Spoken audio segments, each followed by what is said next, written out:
متخيل ان انت ممكن تدخل الجنة علشان قلبك ابيض بس ما بتصليش، عشان انت ما بتذنبش وكويس مع الناس وكويس مع جيرانك وكويس مع اصحابك وبتعمل حاجات خير ولسانك معسول وبتتكلم بطريقة كويسة، ما بتذنبش. هنقول نمشيها ما بتذنبش لان ما فيش حد ما بيذنبش، بس نمشيها ما بتذنبش وما بتعصيش ربنا وهتدخل الجنة بس ما بتصليش.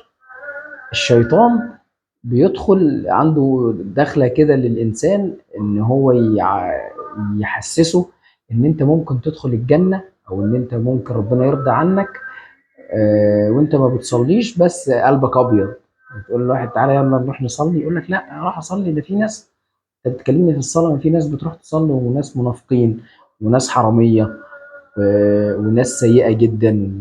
وانا بس انا الحمد لله انا ما بصليش بس انا قلب ابيض، بس انا كويس مع الناس، بس انا مش حرامي ولا باكل حق ناس. فانا كده افضل منهم، كده انا احسن من الناس اللي بتصلي دي. ده فلان الفلاني بيصلي في الصف الاول بس ده انت ما تعرفش بيعمل ايه. مفيش حاجه اسمها كده.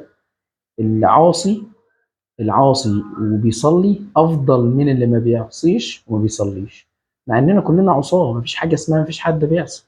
ولكن دي قاعده في الدين. الصلاه مفيش حاجه اسمها بديل ليها. مفيش حاجه اسمها انا قلب ابيض فعندي بديل عن الصلاه.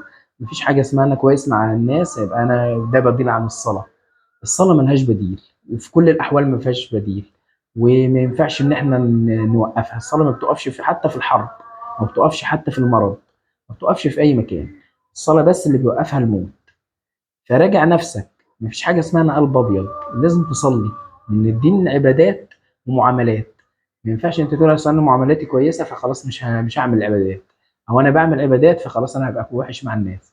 لا، لازم تجمع ما بين الاثنين، ولازم يبقى فيه معاملات ولازم يكون فيه عبادات. ما تنسوش تصلوا على النبي صلى الله عليه وسلم، عشان احنا في ليلة الجمعة، والنبي صلى الله عليه وسلم أمرنا إن احنا نصلي عليه صلى الله عليه وسلم في ليلة الجمعة ويوم الجمعة صلى الله عليه وسلم. يا ريت كله يكتب في الكومنتات الصلاة على النبي صلى الله عليه وسلم. شكرا.